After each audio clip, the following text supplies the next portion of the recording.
Hace algunos años, cuando yo era pequeño, utilizábamos los mapas para poder llegar hacia la ruta, hacia el lugar que queríamos.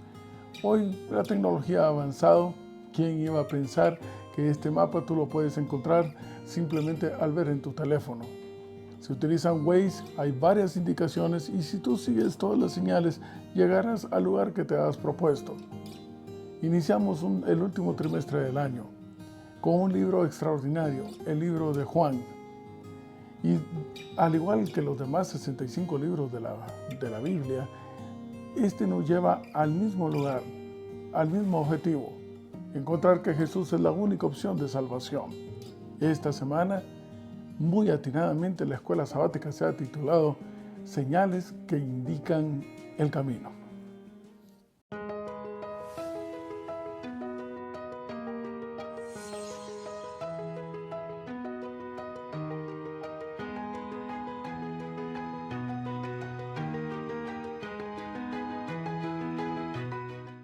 Y me encuentro buscando en el Nuevo Testamento, en el libro de Lucas, en el capítulo 16 y el verso 31. Y la palabra de Dios dice: mas Abraham le dijo, si no oyen a Moisés y a los profetas, tampoco se persuadirán, aunque alguno se levantare de los muertos. Qué cosa, ¿verdad? Pensar que pareciera que el ser humano tiene una memoria de corto plazo.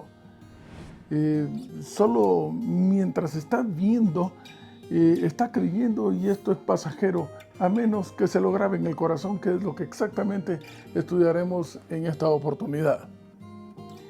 El libro de Juan originalmente se cree de que fue escrito en Éfeso y algunos otros piensan que en Alejandría, pero todos coinciden que es aproximadamente en el año 90 después de Cristo. En una variedad del griego koiné. Ahora, me llama la atención de que el libro de Juan inicia y termina dando como que cierra el círculo completo. Esto es una estrategia muy buena para dirigir la mente. Inicia en un punto y termina en ese mismo punto.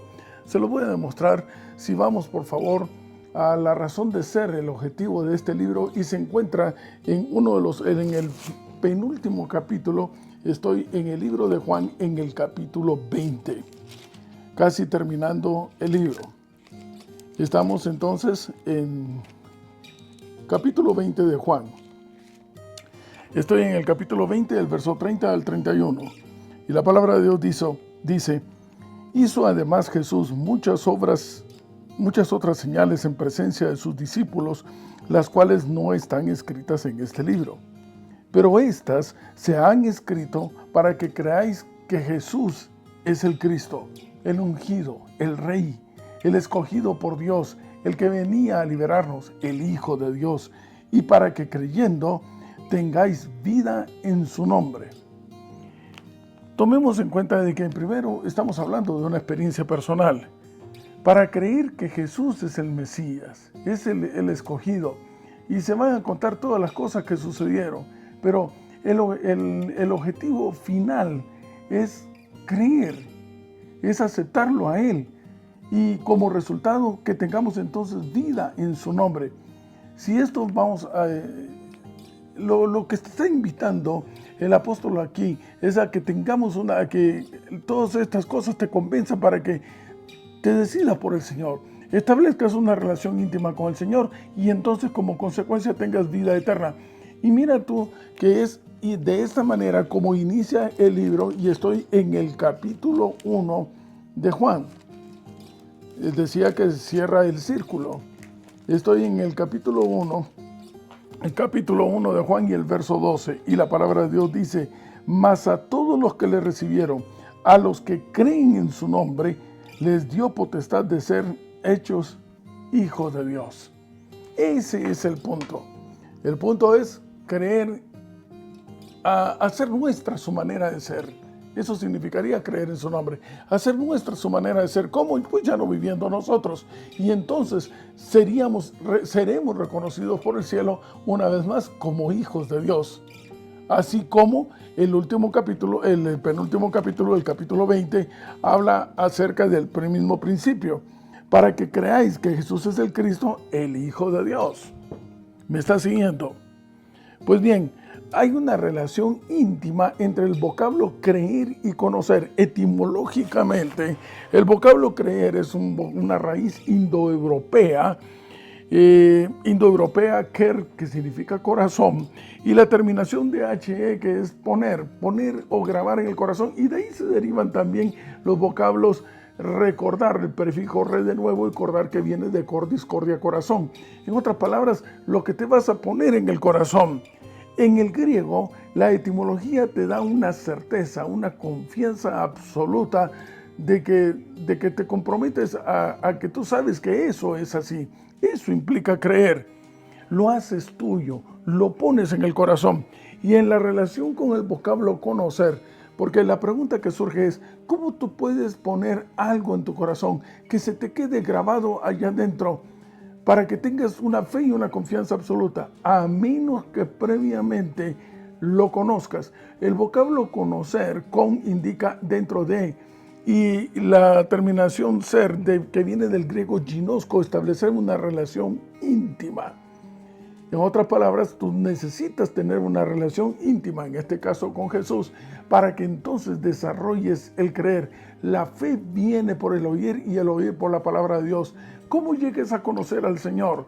Pues aquí hay 66 libros que te hablan acerca de cómo es Él. Y conforme vas estableciendo esa relación íntima con el Señor, se va sensibilizando tu oído a la voz del Espíritu Santo, y esto crea una confianza y una absoluta certeza en que lo que Él dice es así, en que crees. Ese es el concepto de creer, que es totalmente distinto al de recibir información o captar información. Es diferente al adquirir información. Muchos, la mayoría, adquieren esa información, pero no han tenido una experiencia personal e íntima. Y los discípulos, como lo hemos visto la semana pasada, pues aun cuando durante 3 años estuvieron conviviendo con Él 24/7, 24 horas, 7 días a la semana, aún así todavía no creían, no creyeron. Él había resucitado y no lo creían. Todavía Él no lo habían puesto en su corazón, le habían acompañado, pero no tenían una relación íntima todavía con el Señor. Cuando la tuvieron, estos 2 muchachos que se fueron a Emaús regresaron transformados, en donde ya no vivían ellos, sino que vivía Jesús en su lugar. Entonces fueron y hasta entonces reconocidos como hijos de Dios. Y esto me recuerda, de acuerdo a lo que estamos viendo del texto de Juan capítulo 20, en lo que se refiere a las señales, que es exactamente la misma experiencia de Corinto. Saben, algunas personas piensan que pueden llegar a tener esa relación íntima si solo ven las cosas, pero creen en el momento, mientras la imagen persiste dentro de su memoria. Apreciados amigos y hermanos, haz memoria. Trata de recordar escenas o viajes que has hecho en el pasado, o la celebración de algún cumpleaños, algún acontecimiento muy especial. Algunas personas dicen, parece que fue ayer. Otros, parece que fue mentira, como que nunca hubiese sucedido. Y solo te vienen chispazos, escenas rápidas. No puedes revivir por completo todo aquello. Algunas incluso se van olvidando. Pero todo aquello que tienes grabado en el corazón está allí, está fresco. No es una imagen, es una experiencia. No se ve, se siente. Y esa es la base de la fe. Y les decía que esto me recuerda a la experiencia de la iglesia de Corinto, en donde Pablo dice, y si ustedes me acompañan a 1 Corintios en el capítulo 1 y el verso 22, esto es yo no sé si era una costumbre, pero es aquello de, tú crees hasta que lo miras. Si no lo ves, no lo puedes creer. Dice el verso 22, los judíos piden señales. El vocablo señal en este aspecto era considerado también como un sinónimo de milagro, algo que no ha sucedido, algo que va medio cayendo quizás en lo sobrenatural, un logro entre 1000, eso significa la palabra milagro. Y los griegos buscan, ¿qué cosa? Sabiduría, dar una explicación de las cosas.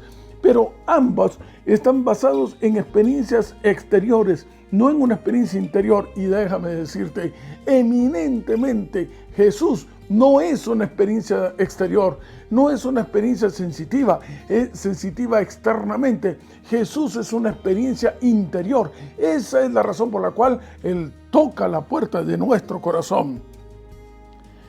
Seguimos adelante.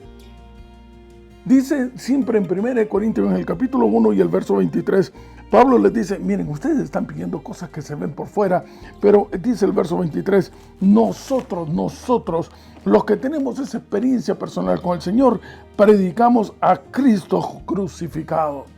El mensaje sigue siendo el mismo. Todo te lleva hacia la cruz, hacia el Calvario, hacia el sacrificio, hacia el Cordero que está queriendo ocupar tu lugar, si tú lo permites. ¿Para qué? Para que entonces seas reconocido como un hijo de Dios y puedas vivir para siempre. Dentro de estas señales, prodigios o milagros, Juan es un poquito específico en alguno de ellos de una forma muy especial. Y es la razón por la cual analizaremos dos, especialmente la primera de una manera muy ligera, y se encuentra en el capítulo 2 de Juan, las bodas de Caná.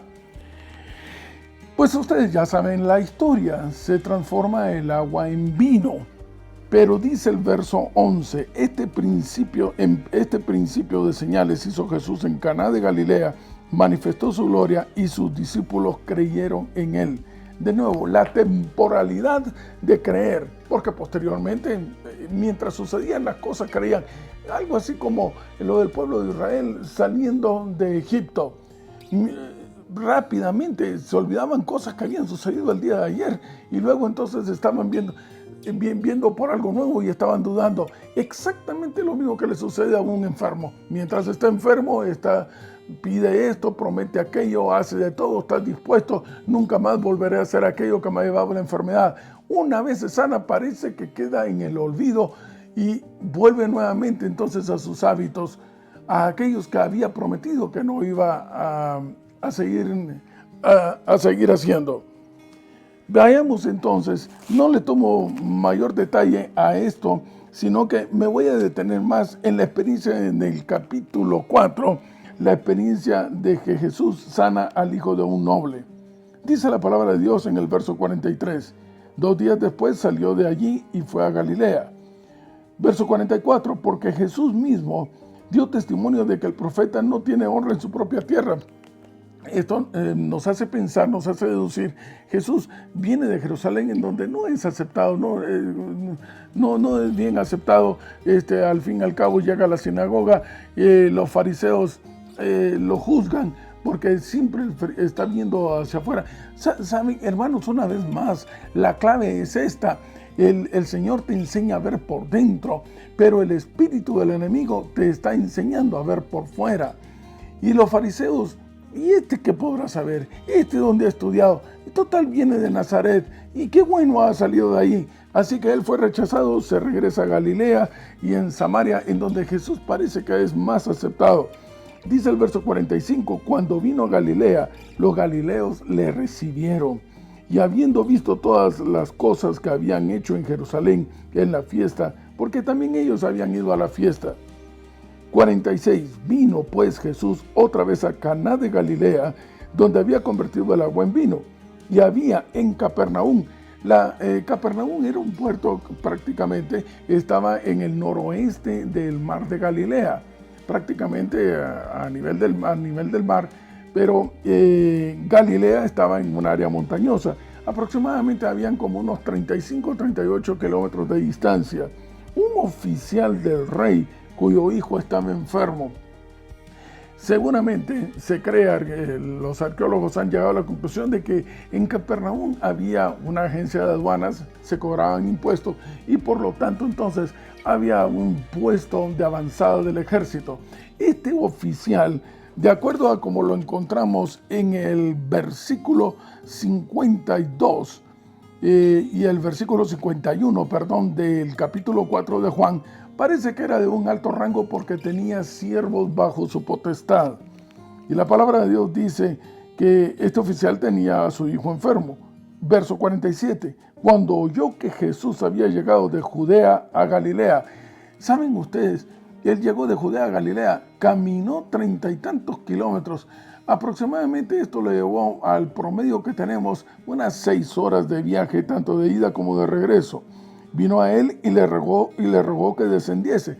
Le estábamos diciendo descender porque Galilea estaba a mayor altura sobre el nivel del mar. Y sanase a su hijo que estaba a punto de morir. Por cierto que Capernaum era, al igual que Betsaida, eran ciudades incrédulas a pesar de que Jesús se movía mucho dentro de ellas y había hecho muchas señales de acuerdo a los términos judaicos. Sin embargo, la palabra de Dios dice también, y estoy en Mateo, que esa sentencia que se le da a Betsaida, en donde el Señor dice que será más misericordioso el juicio contra Tiro y Sidón, incluye también a Capernaum y la compara incluso con que será más misericordioso lo que sucedió en Sodoma que para Capernaum. Sigamos adelante. Bueno, sigamos adelante. Dice la palabra de Dios. Entonces Jesús le dijo, verso 48, si no viereis señales y prodigios, ¿no creeréis? ¿Es necesario que tú quieras que yo vaya allá? Y él insiste, el verso 49. El oficial del rey le dijo, Señor, desciende. Es que no hay nada más importante para mí. Mi hijo se está muriendo. Tome nota entonces que realmente lo que le interesaba a este oficial no era establecer una relación íntima con el Señor. Él lo único que quería era utilizar al Señor para que le diera el beneficio. Sin duda alguna, había escuchado de Jesús. Había ido también, al igual que los otros casos que hemos visto, había ido con los médicos de un lado para otro. Ninguno le había dado esperanza, tenía los recursos económicos para hacerlo. Estaba prácticamente ante un caso terminal. Sin embargo, encuentra, bueno, como dirían los mexicanos en México, de perdida tal vez entonces el Señor pueda hacer algo y se acerca a Jesús. Pero el interés realmente va dirigido hacia ven, cura mi hijo. Y saben ustedes, esto me recuerda también la experiencia de Marcos en capítulo 9 y el verso 24. Insisto, eran ciudades que eran de las más incrédulas, contra todo pronóstico, porque era donde más había manifestado el poder del Señor. Y aquí en Marcos capítulo 9 llega también un padre abogando por su hijo y le dice, oye, le dice el Señor, pero si tú crees, todo te es posible. Pueden ustedes buscar esta cita. Y él le dijo, mira, yo creo, pero parece que tal vez no tanto. Así que por favor, ayuda a mi incredulidad. Esto es precisamente lo que necesitaba también este hombre, este oficial del rey. Trabajaba para Tiberio, porque a él le llamaban rey. Ayuda a mi incredulidad. ¿Cuántos de nosotros necesitaríamos también que el Señor nos ayude a la incredulidad para que no lo busquemos como una fuente de trabajo, como un hospital, como un lugar en donde nos den de comer? La verdad es que el Señor no está preocupado tanto por sanar tu cuerpo. Para Él la muerte del cuerpo es de carácter trivial, dice nuestro bestseller El deseado de todas las gentes, sino que lo único que emociona al Señor, del cual detrás está el Señor, es de tu corazón. Él está tocando la puerta de tu corazón. Lo demás vendrá por añadidura. Sigue diciendo la palabra de Dios. Estoy en el capítulo 4 del libro de Juan. Entonces Jesús le dijo, verso 50, ve, mire, tu hijo vivirá. Y el hombre creyó la palabra que Jesús le dijo y se fue. Sin embargo, como que todavía faltaba algo más de convencimiento. Cuando ya él descendía, sus siervos salieron a recibirle. Era de recursos, tenía poder. Tu hijo vive. Y él les pregunta como para que confirmar. Oye, ¿y a qué horas comenzó a estar mejor? Y le dijeron, ayer como a las 7 le dejó la fiebre. Y el padre entonces entendió que aquella era la hora en que Jesús le había dicho, tu hijo vivirá. Y aquí viene el punto. Y creyó él con toda su casa. El vocablo creer en este aspecto, en otras palabras, está diciendo, y entonces decidió establecer una relación íntima con el Señor. ¿Saben ustedes que esta experiencia, yo siempre les he dicho, es como que te tocan con el dedo. Probablemente este oficial ya había escuchado acerca de Jesús, pero por supuesto de una cultura politeísta en donde tenía que desconocer a su rey como el rey para poder aceptar al nazareno y al carpintero como rey. Pues era algo que le chocaba. Sin embargo, amaba tanto a su hijo que estaba dispuesto a abandonarlo todo a cambio de que su hijo recuperara la salud. Y se encuentra con Jesús. Y Jesús se encuentra con la oportunidad de poderle enseñar que el reino de Dios se ha acercado. Esta es la razón por la cual podemos anunciar, sin duda alguna, que en la más profunda debilidad del ser humano es la maravillosa oportunidad que Dios tiene para manifestarse poderosamente y con cuánto nos ama. Te toca con el dedo, te va a doler. Hay algunos que somos tan necios en estar cerrando, no abrirle la puerta al Señor, que éste necesita tocarnos con el dedo, porque no se da por vencido, porque seguirá luchando por ti y por mí, y hasta que finalmente entonces veamos que establecer una relación íntima con el Señor, no simplemente saber de Él, sino que Él conocerlo, confiar absolutamente de una manera ciega, con una certeza absoluta, entonces no será pasajero, será de una forma permanente. Vayamos ahora, este fue la primera señal que registra Juan, pero ahora les invito a que vayamos a Juan capítulo 5. Y la palabra de Dios dice acerca del paralítico de Betesda. Después de estas cosas, ¿saben ustedes que el vocablo Betesda significa la casa de la misericordia? Después de estas cosas había una fiesta de los judíos y subió Jesús a Jerusalén. Y ahí en Jerusalén, cerca de la puerta de las ovejas, la puerta de las ovejas, recuerden ustedes que para ingresar a Jerusalén habían 8 puertas. La puerta de las ovejas queda en el área norte.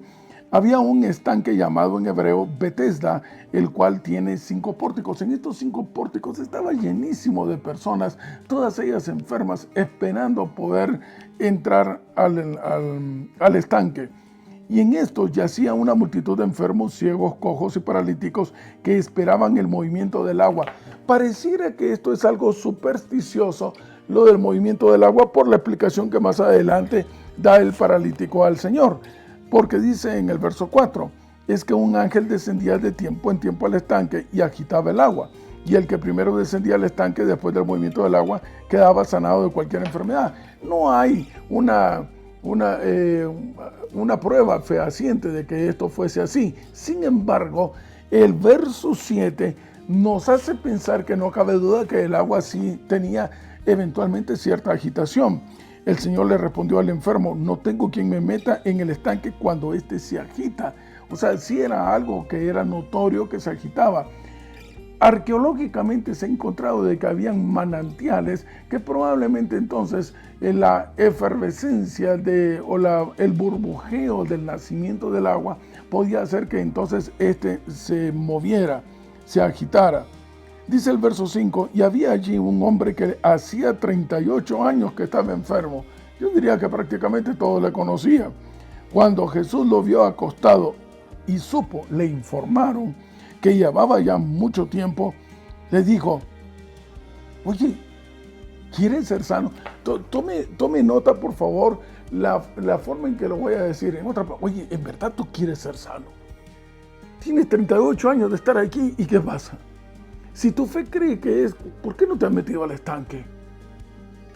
Parece que es si lo vemos simplemente con ¿quieres ser sano? Es una pregunta absurda. Pero más que una pregunta, pareciera que el Señor lo que está haciendo es como increparle, hacerle tratar de reflexionar. Oye, pues no parece que en verdad quieras ser sano.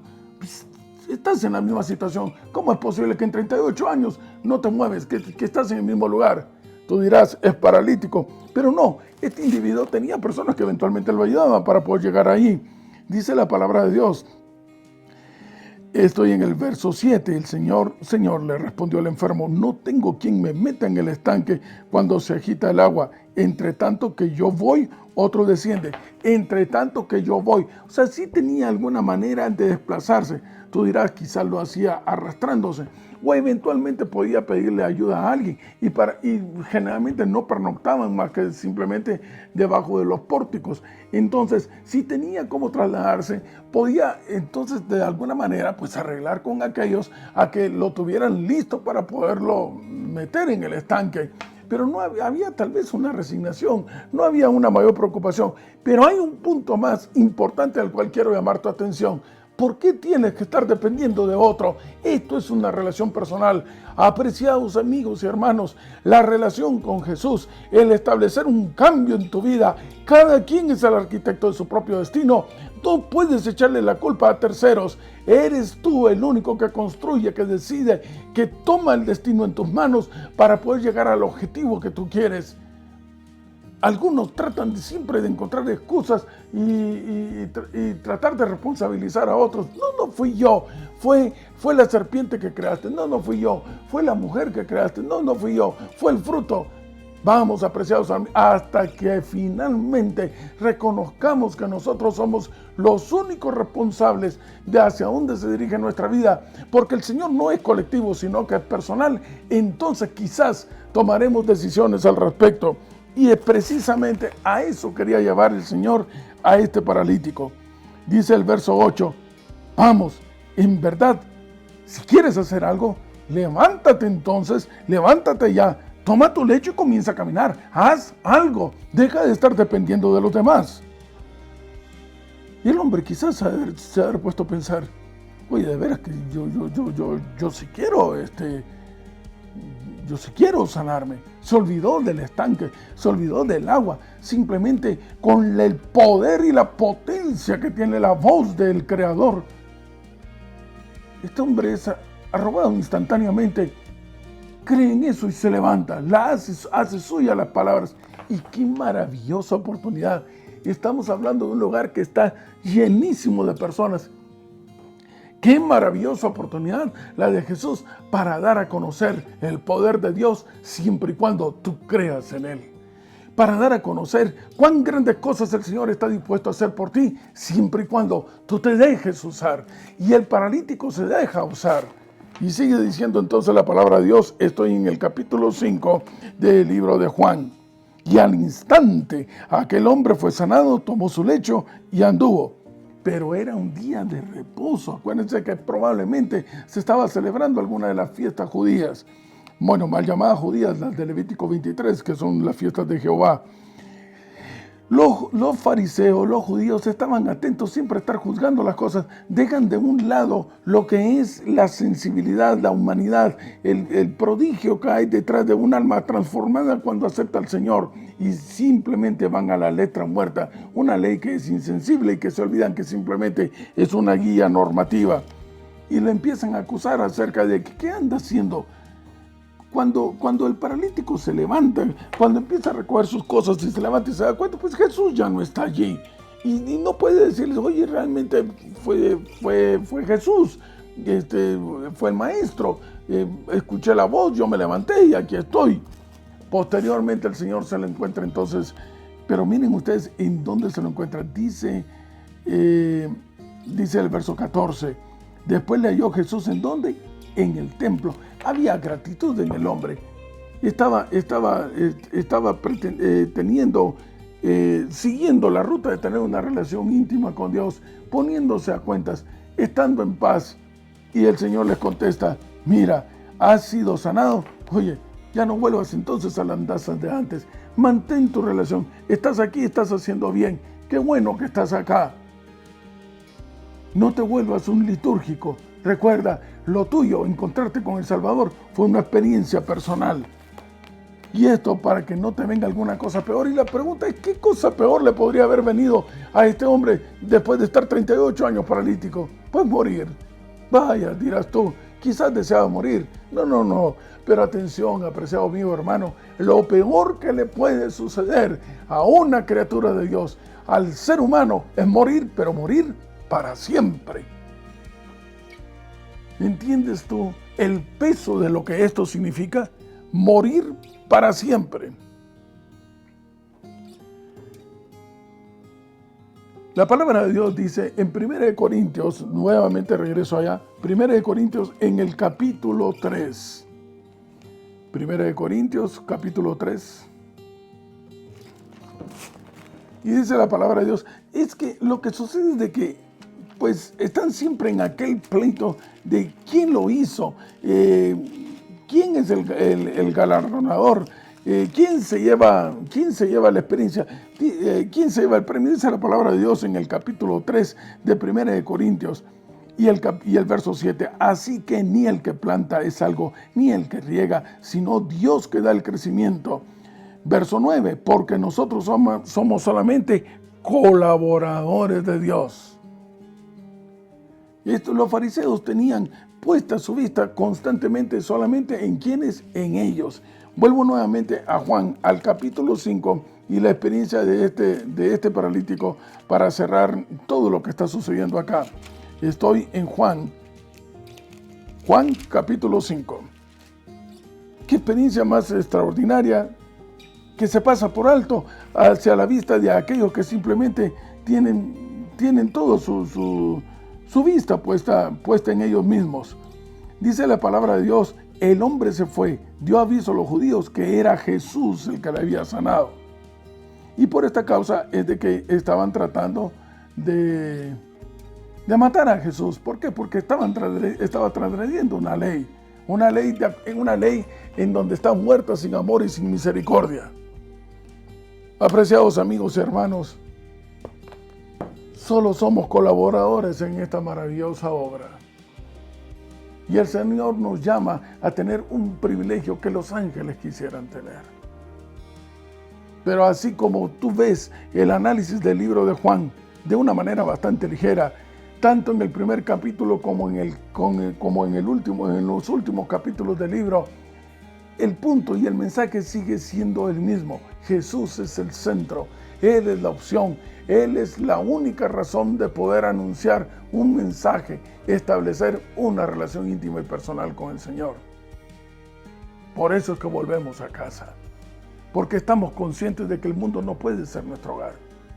Volvemos a casa sabiendo de que es allá donde ha ido a preparar Él morada para nosotros y que al llegar allá será única y sencillamente porque hemos establecido una relación íntima con el Señor, porque creemos en Él, porque está viviendo entre nosotros, porque le conocemos profundamente y nuestra confianza es absoluta, y entonces ya no vivimos nosotros y somos reconocidos como hijos de Dios.